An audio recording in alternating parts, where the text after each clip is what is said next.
Thank you, Excellency.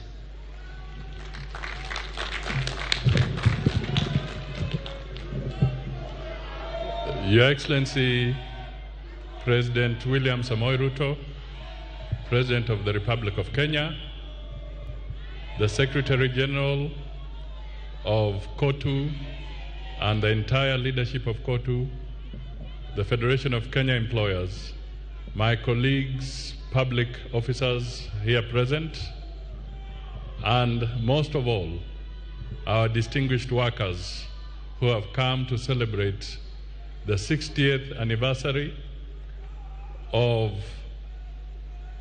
their efforts to build this country and also to mark the Diamond Jubilee of our celebrations. Your Excellency, I'll not say much, but I just want to flag two issues. The first one is that this month,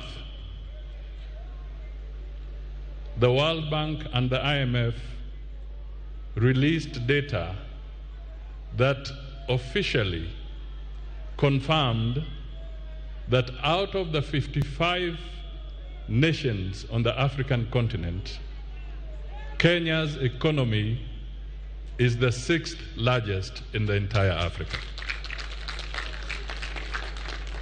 Your Excellency, this is a very big achievement. And as we celebrate the 60th anniversary of our workers, we want to recognize that Kenya would not have attained that without the sweat of the workers of Kenya. So we want to commend the workers, the producers of goods and services in Kenya for having played a very significant role in assisting Kenya to become the 6th largest economy in Africa. The second point, Your Excellency, on the same issue, is to emphasize that that growth must also come out of stable political leadership. Your Excellency, this is where you come in. You have led this country, you have maintained its stability, we have maintained democratic practices, and you are resolved to ensure that the stability is unquestionable. When we talk of the 6th largest economy, it cannot happen in an environment of turmoil, in an environment of conflict, in an environment of war, in an environment of political instability. And my dear brothers and sisters, the biggest threat to any nation is not terrorism. It is when the institutions of that country collapse. The President has held our institutions. The labor movement as an institution must be firm and solid. The working must be firm and solid. And all political structures and administrative structures must be solid. That comes through good leadership.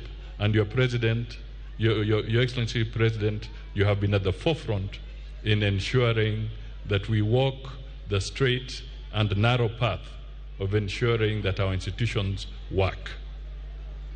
Kwa hivyo, ndugu na dada, kwa kifupi, nimesema tunawapongeza kwa sababu baadhi ya mataifa 55 ya bara la Afrika, uchumi wa Kenya sasa ni namba 6 katika bara la Afrika. Hatungefika kwa kiwango hicho bila jasho yenu kama wafanyikazi. Tunasema asante sana. Jambo la pili, hatuwezi kufika pale ikiwa hatuna uongozi thabiti. Kwa hivyo tunamshukuru Mheshimiwa Rais kwa kuhakikisha kwamba Kenya ina uongozi ambao ni wa kidemokrasia na thabiti. Mkiona watu wakizungumza, wakipiga kelele, wakifanya nini, hiyo ni demokrasia. Na wengine wanafikiri kwamba hiyo kelele inamaanisha kwamba Kenya imeharibika. La, jaribu kupiga hiyo kelele katika sehemu zingine.